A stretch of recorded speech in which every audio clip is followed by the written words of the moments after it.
Jesse and I, we met actually through the fire department. I was a volunteer EMT and he was a volunteer firefighter with Prince George's County. And, we dated, we lived in Baltimore together for a while when he was working for Baltimore City Fire. We eventually moved back to Greenbelt where I grew up and got married, started our family. And he came back to work for Prince George's County as a firefighter. A father, a husband, a firefighter. 3 roles Susie McCullough says her husband Jesse loved the most in life. He really liked helping people. He was also an artist. He specialized in sculpture, so we have his sculptures all over the house. McCullough's public service as a firefighter took a turn in 2017 when he was diagnosed with an aggressive form of colorectal cancer. It's considered for firefighters to be a job-related cancer. And so he was diagnosed at stage 4, so he was pretty much always considered most likely terminal.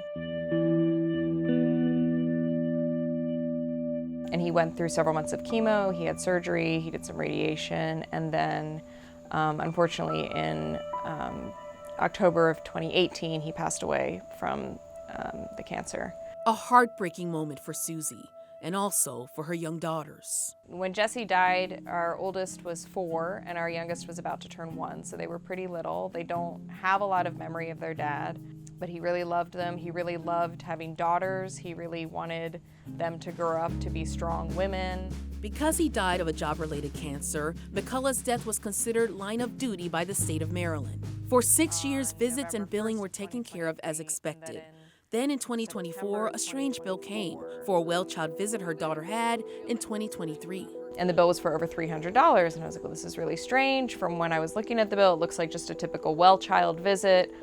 Why is this not being covered by insurance, and why am I getting this bill almost a year late? McCullough says the county where her husband worked accidentally canceled her coverage when she changed plans. I called the pediatrician's office first. They told me that Cigna, our health insurance, had paid the bill and then had rescinded the payment several months later. So I called Cigna, and Cigna told me that they had received notice from the HR department with Prince George's County that my daughters were no longer covered. McCullough immediately tried to get the situation taken care of, only to end up playing the middle person between the county's HR department and her insurance company. What's mind-boggling to me is that there was so much miscommunication, like you said, that you weren't even notified. Did you find that strange too? Yeah, no, I found it very strange because, for one thing, I'm a healthcare provider myself, and so I take very seriously the importance of having health insurance. I think, they sort of treated it as a general complaint or inquiry to HR. They said you can submit your request and it'll be processed in the order that we received it. And I said, no, but this is really important because right now my children don't have health insurance. And if something were to happen, if we were to get in a car accident tomorrow, they would not be covered.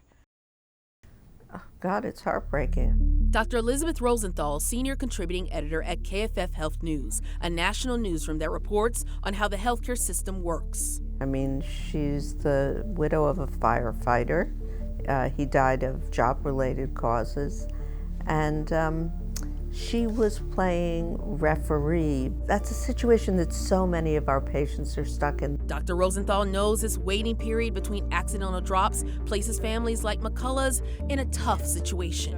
I think it's a common problem, and people make mistakes, systems make mistakes, and they should be held responsible for them, not the patient. And this wasn't a huge bill, but nonetheless it was an unfair bill and an inaccurate bill. Have you seen in recent years anything being done to strengthen communication between insurance companies and healthcare departments? No, I think that's gotten worse, if anything. I think the battles are more pitched. I would like to see state regulators, take a more active role in this, and when they get a complaint, to really go after the providers and the HR departments. And some states are much better than others, but not, it's sad how inactive insurance commissioners tend to be about these things. As for McCullough, she kept pushing for answers. Growing tired of the back and forth, she informed our partners at KFF Health News about her issue. Then the next time I talked to Cigna, I mentioned that I had done this, and then very shortly afterwards, the bill was paid. Oh, what a coincidence. Yeah.